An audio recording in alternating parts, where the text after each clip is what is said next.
अस्सलाम वालेकुम नाज़रीन, welcome to the show economy in focus. मैं हूं आपकी मेज़बान नताशा। नाज़रीन, सबसे पहले बात करेंगे आज की सबसे बड़ी खबर के हवाले से। वो ये है कि स्टेट बैंक ऑफ पाकिस्तान ने जो इंटरेस्ट रेट है उसको स्टेटस को रखा है, यानी कि अनचेंज रखा है, 11% बरकरार रखा है। लास्ट टाइम आपको याद होगा तकरीबन मई के मंथ में ये डिसाइड हुआ था कि 100 बिप्स की कमी देखी गई थी और उस वक्त ये देखा जा रहा था कि एक गुंजाइश थी, इकोनॉमी जो है वो एक ज़बरदस्त, हम कह सकते हैं कि इंडिकेटर्स की अगर हम बात करें, मैक्रो इकोनॉमिक इंडिकेटर्स की या माइक्रोस की, तो तमाम चीज़ें अलाइन होती हुई दिखाई दे रही हैं। रेमिटेंसेस का बढ़ना, अगर हम थोड़ा सा बात करें हमारे रिजर्व्स के हवाले से, तो इसमें एक अच्छा चंक इंक्रीज होना, मंथली बेसिस पे हमारे पास डिसिप्लिन का होना, इंटरेस्ट रेट जो है वो तमाम चीज़ों को एक खासकर अगर हम इन्फ्लेशन की बात करें तो इसको मैनेज करते हुए दिखाई देता है।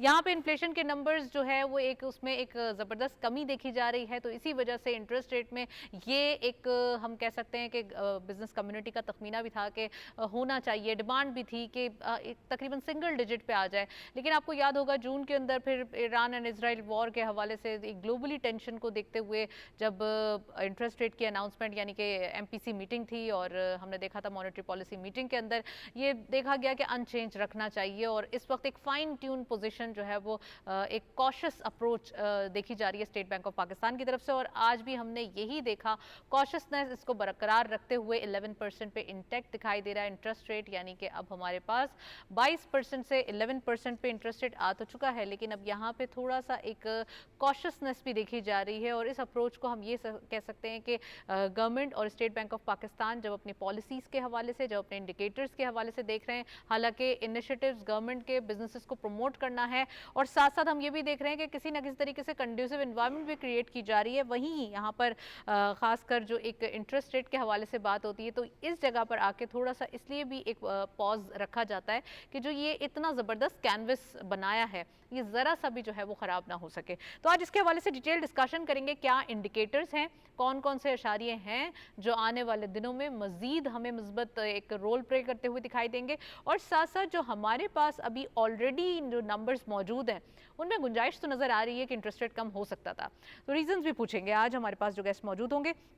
साथ साथ हम बात करेंगे एफबीआर के हवाले से, एक्सपोर्ट फैसिलिटेशन स्कीम में बड़ी इस्लाहात कर दी गई हैं, क्या इस्लाहात कर दी गई हैं, एफबीआर ऑलरेडी रिफॉर्म्स के हवाले से काफ़ी सारी चीज़ें हैं जो सामने आ रही हैं। प्राइम मिनिस्टर साहब के विजन के मुताबिक पर जो वीक है वो ये इजलास, जायज़ा इजलास जो है वो एफबीआर का होता है और इसके अंदर तमाम जो एक हम कह सकते हैं कि एफबीआर में चेंजेस के हवाले से, इनिशिएटिव्स के हवाले से या जो भी एसआरओज होते हैं उनके हवाले से तमाम ब्रीफिंग भी दी जाती है।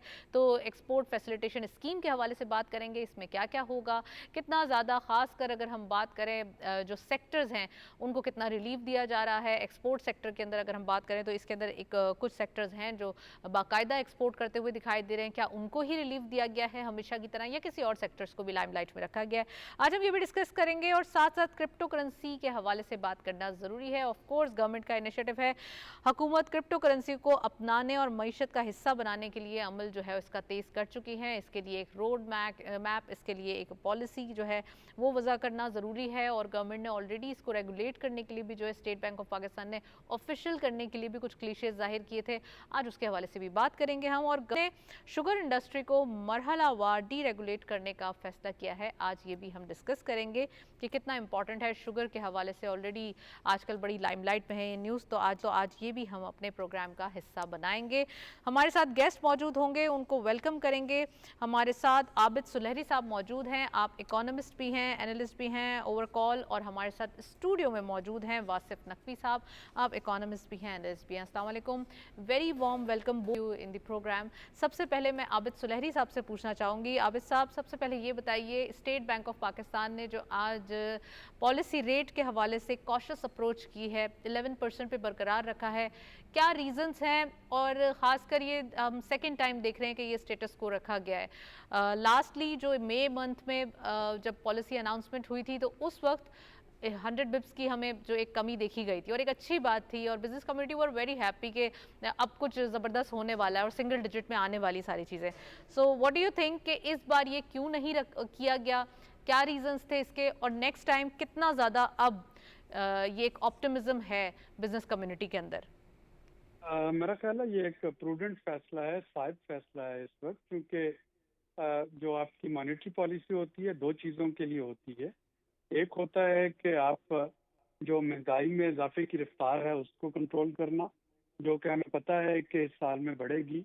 बुनियादी तौर पे पिछले साल चूंकि इसकी रफ्तार कम रही थी, और जब आप इसको कंपेयर कर रहे होंगे उसको हर साल से और हर महीने से, तो ये आपको इसमें इजाफा नजर आएगा उसको रोकने के लिए। और दूसरा, अगर आप अपनी मॉनेटरी पॉलिसी जो रेट है उसको मजीद कम कर देंगे, तो फिर लोग जो हैं वो अपनी बचत बैंक्स में रखने की बजाय उसके डॉलर खरीदना शुरू कर देंगे। तो जो डॉलर के रेट को मुस्तहकम रखने के लिए, रुपए के रेट को मुस्तहकम रखने के लिए ये इम्पोर्टेंट होता है कि जो मॉनेटरी पॉलिसी है उसको एज ए टूल यूज़ किया जाए। और टूल उस वक्त यही है हमारे पास कि मॉनेटरी पॉलिसी को हम बढ़ा नहीं रही हुकूमत, इसको एक जो है मेंटेन रखा है, और इसको चेंज ना किया जाए कम से कम अगले 2 महीने।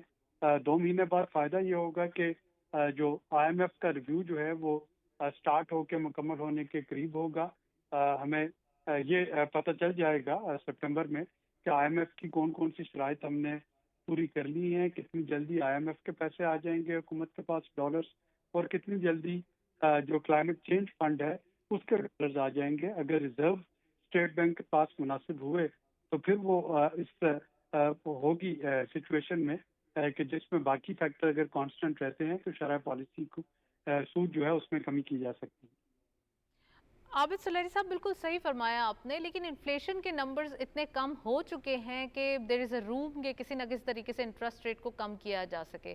ऑल्दो अगर हम बात करें टैक्सेस के हवाले से, business community is unhappy already कि उनको थोड़ा सा रिलीफ चाहिए टैक्सेस के हवाले से। वो चाहते हैं कि उन्हें एक फुल फ्लेज एक लेवल प्लेइंग फील्ड दी जाए प्रॉपरली रीजन के अंदर। जो है वो अगर हम बात करें तो पाकिस्तान में ऑलरेडी जो है वो टैरिफ हाई है यूटिलिटीज़ के हवाले से, तो वो चाहते हैं कि थोड़ा सा यहाँ से उन्हें एज मिल जाए। तो आप समझते हैं कि थोड़ा सा यहाँ भी एक कॉन्फिडेंस बिल्डअप हो सकता था कि अगर मॉनेटरी पॉलिसी में थोड़ी सी मजीद कमी की जाती, 25 बिप्स ही कर दिए जाते, तो थोड़ा सा एक रूम मिल जाता कि यहाँ पर ऑप्शन मौजूद है डाउनवर्ड ट्रेंड का। देखिए, एज एन इंडिपेंडेंट एनालिस्ट मैं देख रहा हूँ कि महंगाई में इजाफा होगा। आपके जो यूटिलिटी बिल्स हैं उनमें इजाफा हो रहा होगा। हमारे पेट्रोलियम प्राइसेस जो हैं बहुत वॉलेटाइल हैं। हमने देखा कि थोड़ा सा ईरान इसराइल का जब मसला छिड़ा तो हमें पेट्रोलियम की कीमतें जो हैं अब यहाँ पे बढ़ाना पड़ी। जब तक ये खित्ता जो है वो एक कन्फ्लिक्ट की लपेट में है, ये प्राइसेस कभी भी ऊपर जा सकती हैं। और जितने टैक्सेशन जो है मैयर वो लगाए गए हैं इस बजट में, इनका इम्पैक्ट आपको आहिस्ता आहिस्ता, अभी तो पहला महीना है माली साल का, ये आना शुरू हो रहा होगा। और मैं फोर्स ही कर रहा हूँ कि महंगाई की शरह में इजाफा होगा, और अगर वो इजाफा होता है तो वहाँ पे स्टेट बैंक के कुशन अपने पास रखना चाह रहा है उसको कंटेन करने के लिए। ये आज इंटरेस्ट रेट को कम ना कर दे, क्योंकि आज कम करके और 2 महीने बाद फिर बढ़ा देना वो ज्यादा बड़ा कॉन्फिडेंस को धचका देगा, बजाय इसके कि आज जो है वो उसको मुस्तक अनचेंज रखा जाए। 2 महीने बाद देख लिया जाए, अगर सूरत हाल काबू में हो तो फिर इसमें कुछ कमी बेशी जो है वो कर ली जाए। Right, well, thank you so much Abid Suleri साहब, आप हमारे साथ मौजूद रहे, काफ़ी डिटेल एनालिसिस। मैं वासिफ नकवी साहब से पूछना चाहूँगी कि स्टेट बैंक ऑफ पाकिस्तान जो ये अप्रोच देखी गई है, आबिद सुलैरी साहब का भी अपना टेक है और वो कह रहे हैं कि 2 महीने बाद बढ़ाना इससे बेहतर है कि अभी ना कम करना, और एक कॉशसनेस, एक कॉशस अप्रोच रखी गई है ताकि आने वाले दिनों में कोई मेस ना क्रिएट हो, बल्कि एक प्रॉपर स्मूथ अलाइन बिजनेसेस जैसे चलते आ रहे हैं वैसे ही एक स्लोली स्टडी जो एक स्पीड है उसी स्पीड के साथ चलते रहें। Thank you very much Natasha. अगर हम थोड़ा सा इसको साल या 2 साल का एनालिसिस देखें तो उसके अंदर आपको समझ आएगी कि 23 या 22% से लेके 11% पे आना, 22% से, जी एग्जैक्टली 22 से लेके 11 पर आना इट्सेल्फ एक बहुत बड़ी अचीवमेंट है। और इस ड्यूरेशन के अंदर अगर हम उसको मज़ीद इससे भी कम करते हैं तो जैसे सुलैरी साहब ने फरमाया, हमें स्टेबलाइज रहना है, हम इसको अनस्टेबिलिटी की तरफ गवर्नमेंट नहीं चाहेगी कभी भी कि लेके जाए। ऑलरेडी प्राइसेस काफ़ी ज़्यादा डिस्टर्ब हो चुकी हैं, हमने बिज़नेस कम्युनिटी को भी देखना है और ये भी देखना है कि लोग जो हैं वो जिस तरह से वो कह रहे थे कि फ़ॉरेन करेंसी के अंदर ना एक्सचेंज करवा लें पाक रुपी को, जाहिर है कि अगर नीचे जाएगा तो लोग चाहते हैं कि वो सेविंग्स करें, अपने सेविंग अकाउंट्स में रखवाएं। और अगर वो 11% से भी नीचे चला जाता है तो इस तरह के लोग जो कि बिज़नेस नहीं कर रहे उनके पास कोई क्वेश्चन बाकी नहीं रहता कि वो अपने पैसे को टाइम के हिसाब से सिक्योर कर सकें।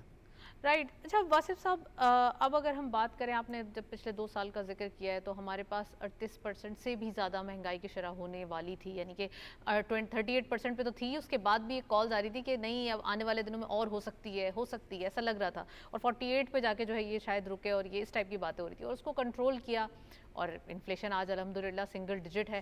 खासकर अगर हम बात करें इंटरेस्ट रेट की तो इस पर भी रूम दिखाई दे रहा है। लेकिन अगर हम थोड़ा सा लिबरल होकर थोड़ा सा बिजनेसेस के हवाले से सोचें तो यहाँ फाइनेंसिंग की नीड है। यहाँ हमने देखा था इंटरेस्ट रेट के कम होने से ऑटो फाइनेंसिंग में कितना ज़्यादा इजाफा हुआ है, इतना ज़्यादा हमने देखा कि थोड़ा सा जो एक होम फाइनेंसिंग होती है या डिफरेंट और फाइनेंसेस होती है जनरली, उसमें इजाफा देखा गया है। तो आपको लगता है कि ये थोड़ा सा एक कॉशियस अप्रोच तो है ऑफ कोर्स, लेकिन indicators are very good. Indicators are good, इसमें कोई शक नहीं है। मैं आपकी बात से ही इसको अगर लिंक कर सकूं, आपने IMF की रिपोर्ट देखी होगी, जो वर्ल्ड इकनॉमिक रिपोर्ट, उसमें भी आपको नज़र आएगा कि जो हमारे प्रोजेक्टेड फिगर्स हैं वो ऑफ कोर्स जाहिर है कि गवर्नमेंट जो है वो 4.2 के करीब शो कर रही थी, लेकिन IMF 3.8% कर रही है, 3.6% पे प्रिसाइजली उन्होंने कहा है, और which is again very good. अगर हम उसको लास्ट ईयर के साथ भी कंपेयर करें, दैट वाज अराउंड 2.7%। तो हमें अब पॉजिटिविटी इससे ज़्यादा हम कैसे एक्सपेक्ट कर सकते हैं? इससे ज़्यादा हुकूमत से एक्सपेक्ट करना itself would be a great burden for them. जहाँ तक बात है मॉनेटरी पॉलिसी की, आपकी बात बिल्कुल बजा है कि उसके अंदर गुंजाइश मौजूद है, लेकिन बहुत सारे और मुहर्रिकात हैं जिनकी वजह से अभी उसको नहीं छेड़ा जा सकता। आपने बात की ऑटोमोबाइल सेक्टर की, उसके अंदर अभी अगर हम रीसेंट न्यूज़ देखें, शिजा फातिमा ख्वाजा गई हुई हैं चाइना में, उन्होंने एक बड़ा अच्छा एक वर्ल्ड लीडिंग कॉरपोरेशन है जिनके साथ उनका नेगोशिएशंस चल रहे हैं, and they are very optimistic कि वो पाकिस्तान के अंदर इन्वेस्ट करेंगे, और इस तरह से करके बिज़नेस कम्युनिटी का हमें ट्रस्ट पाकिस्तान गेन कर रहा है। काफ़ी सारे फॉरेन FDI के अंदर आपको नज़र आएगा कि automobile sector specially, and then other sectors जिसमें अभी प्रॉब्ली आप शायद जिक्र करें भी रिकॉर्डिक का, उसके अंदर एक पॉजिटिव आपको इंडिकेटर नज़र आएगा कि वो इन्वेस्टमेंट अपॉर्चुनिटीज नज़र आ रही है। सो ओवरनाइट या इन अ ग्लिम्स ऑफ एन आई आप नहीं एक्सपेक्ट कर सकते कि चीज़ें चेंज हो जाएंगी। जाहिर है कि थोड़ा सा पेशेंस के साथ चलना पड़ेगा, और ये नेशनल लेवल की बात है, and then it is also about dealing with the international. Right, अगर हम बात करें आज की डॉक्टर जमील अहमद साहब की स्पीच के हवाले से, स्टेट बैंक ऑफ पाकिस्तान का जब ये गवर्नर हैं और जब मॉनेटरी पॉलिसी मीटिंग हुई उसके बाद एक जो उनमें इन्होंने प्रेस कॉन्फ्रेंस की, तो उस वक्त हम ये देख रहे थे कि उन्होंने इंडिकेटर्स के हवाले से जिक्र किया, रेमिटेंसेस का बढ़ना ये ज़बरदस्त, और एक हम कह सकते हैं कि डॉलर पाकिस्तान में आ रहे हैं, फॉरेन करेंसी पाकिस्तान में आ रही है, तो बहुत ज़्यादा एक विन विन सिचुएशन है कि ये ऑनेस्टली बहुत ही ज़बरदस्त रूम क्रिएट कर रहे हैं। और आपको याद होगा फाइनेंस मिनिस्टर साहब जो अपनी प्री बजट स्पीच में बता रहे थे कि बूम एंड बस्ट साइकिल नहीं करना इस बार हमें उस पर काबू पाना है। तो मैं वासिफ साहब आपसे पूछना चाहूँगी, जो बूम एंड बस्ट साइकिल उन्होंने जिक्र किया था, इस बार कहा था सिर्फ बूम होना चाहिए, तो अब हमारे पास जो इकॉनमी की अप्रोचेज़ हैं, और आबिद सुलैरी साहब ने जिक्र किया कि एक्सटेंडेड फंड फैसिलिटी जो IMF का प्रोग्राम है उसकी भी ट्रांच की जो एक रिन्यूअल आएगा, तो फिर ये तमाम चीज़ें मैनेज करते हुए दिस इज़ द रीज़न कि MPC ने आज थोड़ा सा एक cautious definitely this is one of the reasons. उसके अलावा भी अगर आप देखें तो इंटरनेशनल स्टेबिलिटी बड़ी इंपॉर्टेंट है। हमने बाकी कंट्रीज़ के हिसाब से भी देखना है कि हम ट्रेड किस तरह से कर रहे हैं, या फॉरेन डायरेक्ट इन्वेस्टमेंट आ रही है तो उसको किस तरीके से डील करना है।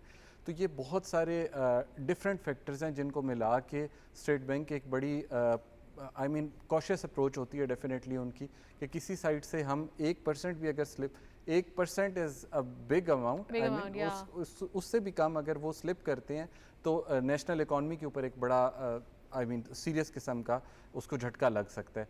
सो उसमें इकोनॉमिक फैक्टर्स हैं, उसके अलावा आपके क्लाइमेट चेंज है, आपको जो नेचुरल डिज़ास्टर्स आ रहे हैं।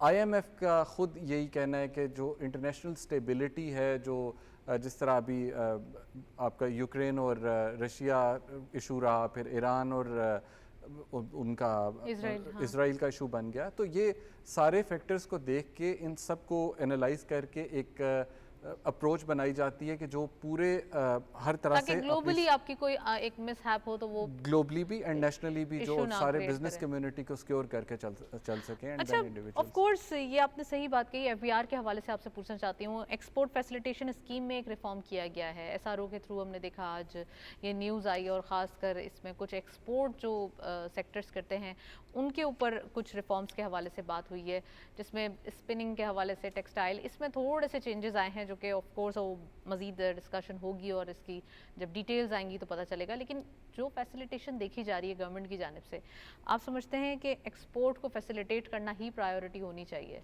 आई थिंक इसमें सबसे बड़ा क्रेडिट जो है वो प्राइम मिनिस्टर को जाता है, who has taken it very seriously. FBR reforms सबसे ज़्यादा ज़रूरी थे और अभी तो जाहिर है कि ये एक बड़ी प्रिलिमिनरी डिस्कशन है जो कि अभी स्टार्ट हुई है। अभी इसका फर्दर इसका क्या जो डिटेल्स हैं वो बाद में आएंगी और पता चलेगा कि किस लेवल तक इसमें रिफॉर्म्स की ज़रूरत है और किया गया है। लेकिन एक फाइनेंस मिनिस्टर और and prime minister, they have taken FBR very seriously. अभी सिर्फ जो एक उन्होंने देखा ना रेवेन्यूज कहाँ से आ रहे हैं, जो हमारी इनकम जनरेट करने वाले हम जाहिर है कि एक बचपन से पढ़ते आ रहे हैं कि पाकिस्तान जो है वो क्रॉप्स के ऊपर डिपेंडेंट है और हम एग्रीकल्चरल कंट्री हैं। तो अब जाहिर है कि अगर हमारी प्रोडक्शन सबसे ज़्यादा गन्ने में और कपास में है तो जाहिर है कॉटन इंडस्ट्री को उन्होंने सीरियस लेंगे तो उससे एक इकोनॉमिक स्टेबिलिटी के लिए वो काफ़ी ज़रूरी है। सेकेंडली एक्सपोर्ट्स के हवाले से अगर मैं देखूं, हमें पिछले कुछ अरसे में आपको पता है कि power availability and then power tariff दोनों इश्यूज फेस करने पड़ रहे थे। और साथ ही इब्तदाइये में आपने जिक्र किया क्रिप्टो का, तो उसमें भी आपने देखा होगा कि 2000 मेगावाट्स जो है वो डेडिकेटेडली उनको दिए गए हैं ताकि वो उसकी माइनिंग की जा सके और इस तरह। So coming back to your point कि जो एफबीआर के रिफॉर्म्स हैं they are necessary and they are taken in a good faith. उसको अगर ये सीरियसली लेके चलें तो आई थिंक कि आप इकोनॉमिक स्टेबिलिटी को मज़ीद और स्ट्रेंथन कर सकते हैं। इसमें आपने क्रिप्टो करेंसी का जिक्र किया है, इसको रेगुलराइज करने के लिए, ऑफिशियल करने के लिए of course state bank of Pakistan ने कुछ रूल्स भी बताए हैं कि इसकी मज़ीद एक पॉलिसीज़ भी आएंगी और साथ साथ इसको अपनाने के लिए यानी कि इसकी एडप्टेशन जो है वो बहुत ज़्यादा ज़रूरी है for the people of Pakistan. तो उसको कैसे देखते हैं आप? गवर्नमेंट ने ये तमाम जो एक इकॉनमी का एक एडप्टेशन है इसका अमल तेज़ करने के लिए काफ़ी एक पॉलिसी तैयार कर ली है, तो ये भी बताइए कि कितना इम्पॉर्टेंट होगा हमारा इंटरनेशनली कम्पीट करना, इंटरनेशनल प्ले करना, तमाम चीज़ें, क्योंकि ये एक ओपन हमारे लिए वे हो जाता है। आई थिंक नताशा ये एक बड़ा टची सब्जेक्ट है, लेकिन इसमें ऐसा है कि गवर्नमेंट की सीरियसनेस तो जैसे मैंने अभी जिक्र किया कि वो तो नज़र आती है। वो पावर आपको सप्लाई दे सकते हैं, वो कह सकते हैं कि हमारी तरफ से हर तरह की सपोर्ट मौजूद है। But I think there is a gap between State Bank और जो लॉ इन्फोर्समेंट एजेंसीज़ हैं, बिकॉज स्टेट बैंक अगर NCCIA which is National Cyber Crime Investigation Agency, उनका जो आपस का बॉन्ड है वो बड़ा स्ट्रॉन्ग होना चाहिए। इनको एक पेज पर होना इनका बड़ा ज़रूरी है बिकॉज डेवलपिंग कंट्रीज़ के अंदर there are loopholes. Banking sector के अंदर भी जाहिर है कि कुछ ऐसी चीज़ें हैं और हम एक डिफरेंट उसमें ये इश्यूज़ फेस कर रहे हैं। बिलाल बिन साकिब काफ़ी अच्छे तरीके से इसको लेके चल रहे हैं and he is a young guy. Of course उसको वो पॉजिटिवली उनके अंदर एनर्जी है, वो उसको चाह रहे हैं कि जल्दी से जल्दी इम्प्लीमेंट हो और क्रिप्टो के अंदर जो है वो लोग इन्वेस्टमेंट स्टार्ट करें।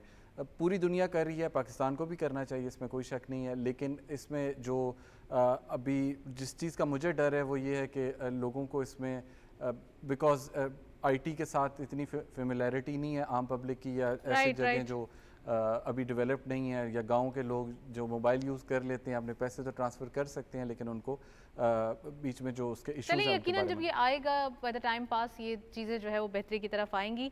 100 इंडेक्स अपडेट देखते चलते हैं आज की मार्केट के। 100 इंडेक्स अपडेट्स देखते चलते हैं जी। सबसे पहले ओपन हुई मार्केट 1,37,964.81 के लेवल पर। हायर साइड पर मार्केट गई 1,39,018.88 and lower was 1,37,658.81 and finally closure 1,38,412.25 यानी कि चेंज रहा 47.44 का इजाफा आज की मार्केट में देखा गया। ये 100 इंडेक्स अपडेट्स आप देख रहे हैं कि मार्केट में पोजीशंस स्ट्रांग होती हुई दिखाई दे रही है। वेल, वासिफ नकवी साहब हमारे साथ मौजूद हैं। थैंक यू सो मच, हमारे साथ आप प्रोग्राम में हिस्सा बने और साथ साथ ओवरऑल इकोनॉमी के सेंटिमेंट्स हमने डिस्कस किए। एक ब्रेक की जानिब चलते हैं, साथ रहिए।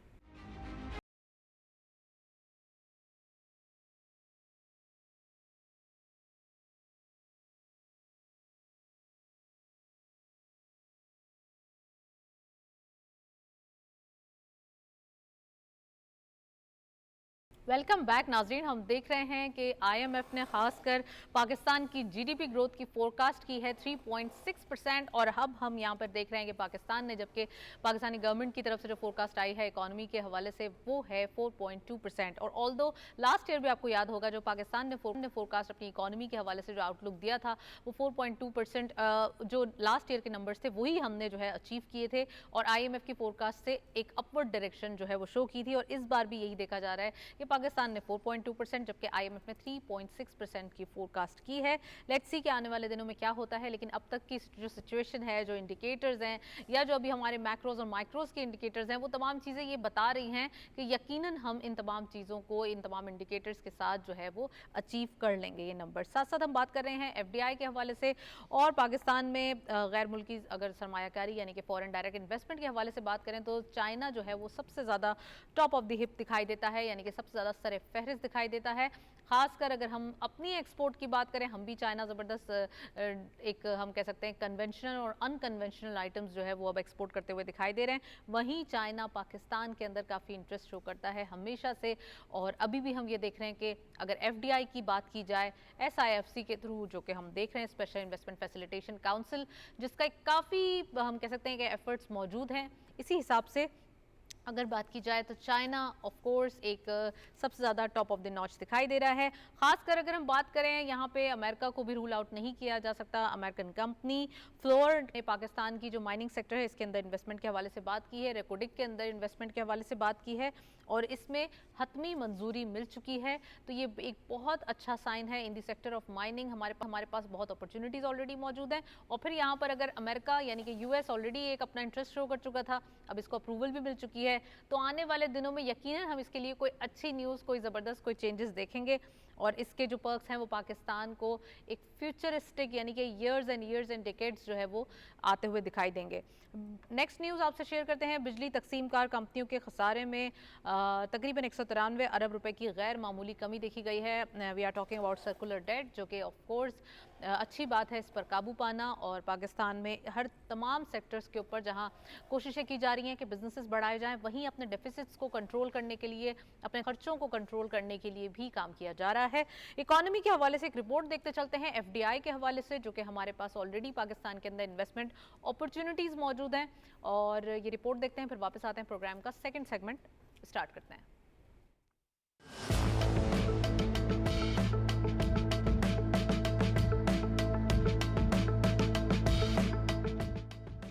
बराह रास्त बैरूनी सरमायाकारी FDI किसी भी तरक्की पजीर मुल्क के लिए मुआशी तरक्की का बुनियादी सुतून होती है और वतन अजीज के लिए ये मुआशी बहाली और पायदार तरक्की की राह हमवार करने में कलीदी किरदार अदा कर रही है। खुसूसी सरमायाकारी सहूलत कौंसिल SIFC की मौसर हिकमत अमलियों और पॉलिसी इकदाम की बदौलत माली साल 2025 में पाकिस्तान में बराह रास्त बैरूनी सरमायाकारी में 4.7% इजाफा रिकॉर्ड किया गया। ये पेशरफ्त न सिर्फ गैर मुल्की सरमायाकारों के एतमाद की अक्कास है बल्कि मुल्क की मईशत के लिए एक उम्मीद अफजा इशारा भी है। इस दौरान चीन सबसे बड़ा सरमायाकार रहा, जिसने 1224.3 मिलियन डॉलर की सरमायाकारी की, जो CPEC जैसे मंसूबों में खर्च हुई। हांगकांग ने तवानाई, इंफ्रास्ट्रक्चर और टेक्नोलॉजी के शोबे में 496.9 मिलियन डॉलर की सरमायाकारी की, जबकि जनूबी कोरिया, जापान और तुर्की की जानिब से भी काबिल जिक्र सरमायाकारी देखने में आई। ये अदाद-ओ-शुमार इस बात की दलील है कि कारोबार दोस्त माहौल और पॉलिसी के तसलसल को यकीनी बनाने से बैरूनी सरमायाकारी में नुमाया इजाफा मुमकिन है। बराह रास्त बैरूनी सरमायाकारी का तसलसल न सिर्फ रोजगार के मौके पैदा करता है बल्कि सनती तरक्की, बरामदात में इजाफे और टेक्नोलॉजी के तबादले का भी जरिया बनता है। SIFC की क़यादत में पाकिस्तान की मईशत बैरूनी सरमायाकारी की बदौलत नए दौर में दाखिल हो रही है।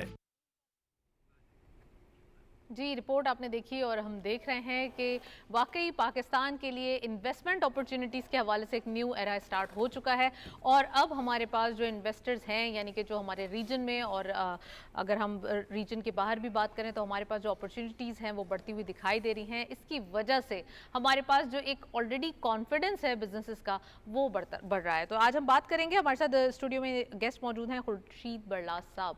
आप इकोनॉमिस्ट भी हैं, एनालिस्ट भी हैं, उनको वेलकम करेंगे। अस्सलाम वालेकुम sir. Thank you very warm welcome in the programme. सबसे पहले आईएमएफ के हवाले से बात करना एक ज़रूरी है। जीडीपी ग्रोथ के हवाले से बात हो रही है, 3.6% की फोरकास्ट आईएमएफ ने की है, जबकि हमारे पास जो एक आउटलुक, इकोनॉमिक आउटलुक आया उसमें 4.2%, पाकिस्तान की गवर्नमेंट और पाकिस्तान की जो फाइनेंस टीम है उसमें 4.2% की फोरकास्ट है। क्या लग रहा है आपको, लास्ट टाइम की तरह इस टाइम भी हम अपनी फोरकास्ट के अकॉर्डिंगली ही चलेंगे या फिर आपको लगता है कि आईएमएफ राइट होगा? क्योंकि इंडिकेटर्स को भी देखें। मैं अभी रिपोर्ट ही पढ़ रहा था जो आज स्टेट बैंक की तरफ से हुआ है, 4.2 है और पिछली दफ़ा भी ये 4.2 इन्होंने टच किया है। आईएमएफ जब भी आपको कोई ना कोई चीज़ देता है वो थोड़ा सा अंडर प्रेशर दे के आपको रखता है कि जी आप इसको शायद मीट नहीं कर पाएंगे, लेकिन जब और टफ टारगेट्स देते हैं हमेशा से, लेकिन हमेशा जब भी आपको किसी चीज़ का मवाजना या तजिया करना होता है वो डेफिनेटली आपने इंडिकेटर्स को देखना होता है और इंडिकेटर्स बड़े पावरफुल हैं, बड़े पॉजिटिव हैं। और जिस तरह इस वक्त पाकिस्तान को एक पिज़राई मिल रही है इंटरनेशनल मार्केट से, तो इसमें कोई शक नहीं है कि मेरा समझता हूँ कि पाकिस्तानी बिजनेस कम्युनिटी का कॉन्फिडेंस भी बढ़ रहा है और हमने इस कॉन्फिडेंस को कन्वर्ट करना है इकोनॉमिकल डेवलपमेंट के ऊपर, जो अपॉर्चुनिटीज़ के ऊपर। और हमारी एक्सपोर्ट भी बढ़ी है, रेमिटेंसेस भी बढ़ रही हैं और इस दफ़ा का जो टारगेट है कि हमारा 8% रेमिटेंसेस और बढ़ जाएंगी।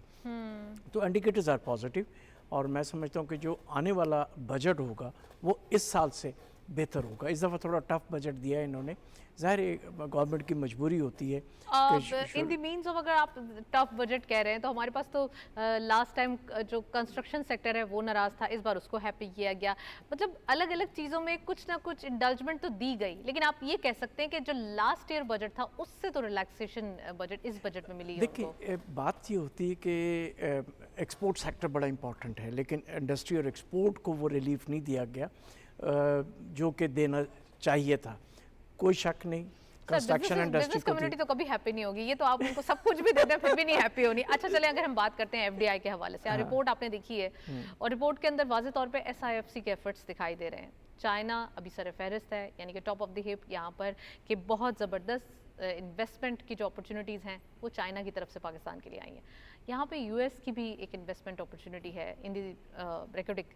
अब यहाँ पर माइनिंग के हवाले से जो हमारी एसआईएफसी की एफर्ट थी, ये सेक्टर हमने कभी एक्सप्लोर ही नहीं किया था और इस सेक्टर को एक्सप्लोर करना, बल्कि इसमें इतना पर्क्स देखना, बड़ी एक विन विन सिचुएशन क्रिएट कर रहा है। इसके हवाले से क्या? अच्छा, मेरी एक शायद ज़ाती राय होगी कि मिनरल्स एंड माइनिंग के हवाले से ये बड़ा अच्छा रहा। जैसे पिछले दिनों में चंद माह पहले एक बड़ी अच्छी कॉन्फ्रेंस इस हवाले से ऑर्गेनाइज़ की गई, लोगों को तवज्जो दिलाया गया कि जो कि हम बचपन से सुनते आए हैं कि पाकिस्तान के पास इतना ख़जाना है।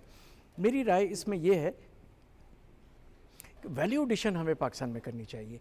हमें प्रायोरिटी उन कंपनीज़ को देना होगा कि वो सिर्फ यहाँ से खाम माल एक्सपोर्ट ना कर लें, यहाँ रॉ मटेरियल ना करें, यहाँ पर उसकी वैल्यू एडिशन का प्लांट लगाएं।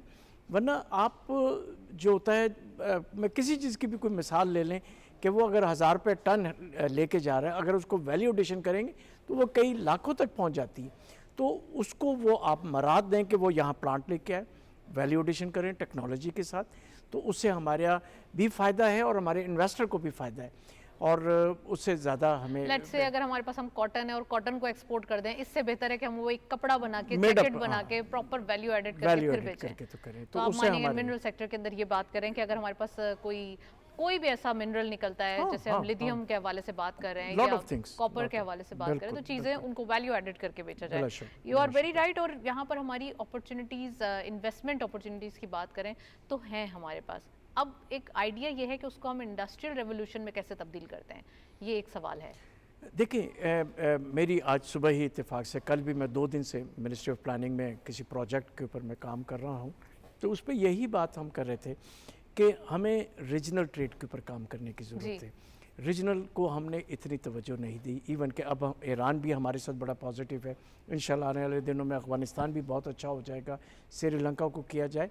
और ख़ास तौर पे मैं इस वक्त तवज्जो दिलाना चाहता हूँ बांग्लादेश के ऊपर।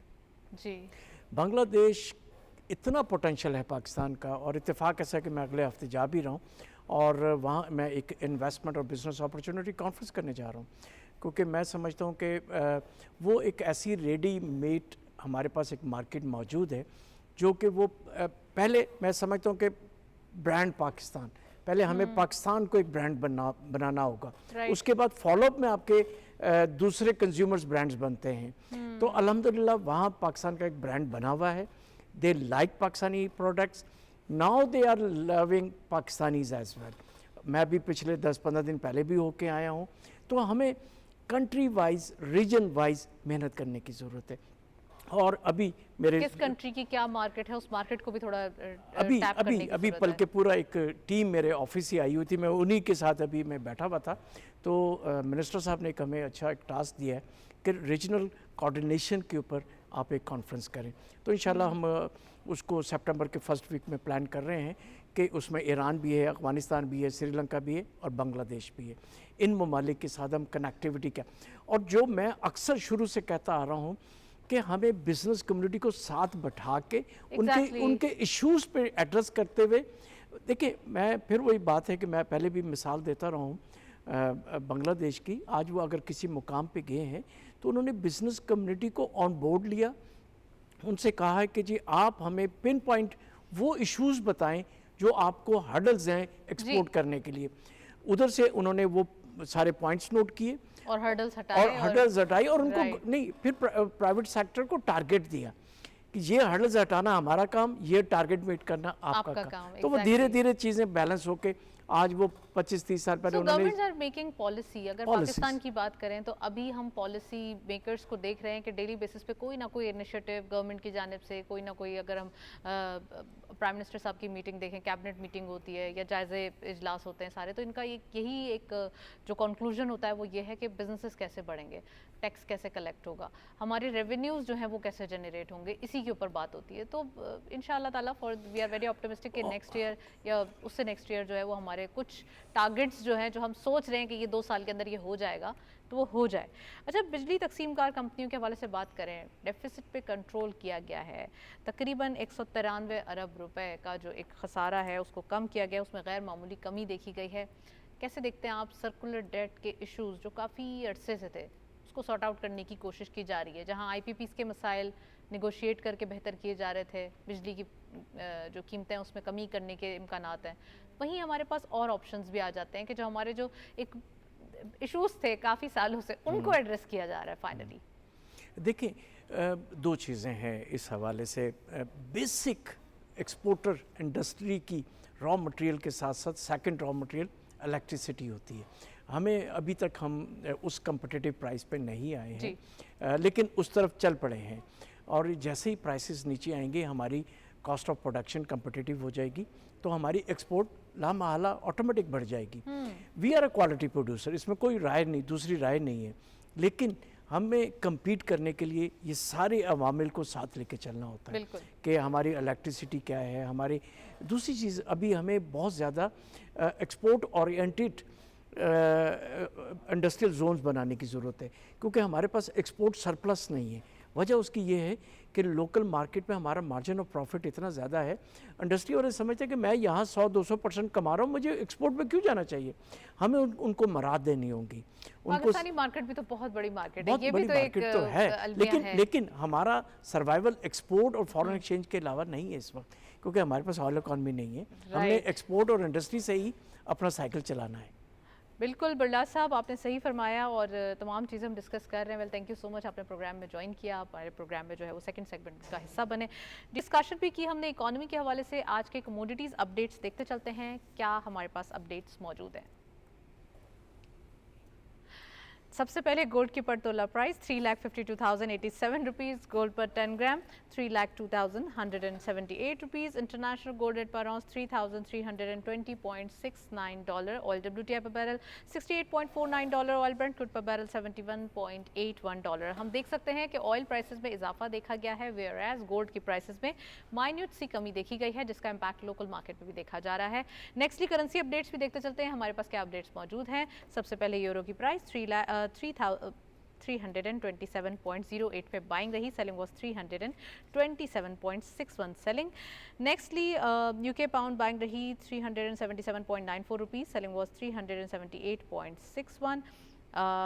US डॉलर बाइंग रही 282.95, selling was 283.45। Chinese yuan buying रही 39.42 rupees, selling was 39.49। Nextly GCC currency update में सबसे पहले सऊदी रियाल देखेंगे क्या रही बाइंग। सबसे पहले 75.43 रुपीज़ पे buying, selling was 75.57। UAE dirham buying eight 77.04 rupees, selling was 77.17। कतरी रियाल बाइंग रही 77.67 rupees, selling was 77.81। And lastly Kuwaiti दिनार बाइंग रही 926.4, सेलिंग वाज 928.04। ये थे करेंसी अपडेट्स भी हमारी मार्केट में देख रहे हैं, जबकि Saudi riyal, UAE dirham and Qatari riyal के मोर और लेस सेम नंबर्स दिखाई दे रहे हैं। और ख़ासकर अगर बात की जाए US डॉलर की, तो रुपी एप्रिसिएशन वाज़े तौर पे दिखाई दे रही है। एक थर्ड और फोर्थ कंसेक्यूटिव डे है जिसमें हम देख रहे हैं कि रुपी इंटर बैंक में एक सस्ता होता हुआ दिखाई दे रहा है। ये एक अच्छी बात है, डॉलर की जो एक डेप्रिसिएशन देखी जा रही है और रुपी अप्रिशिएट कर रहा है। That's it. इसी नोट पे प्रोग्राम को वाइंड अप करेंगे, इजाज़त दीजिए, अल्लाह हाफ़िज़।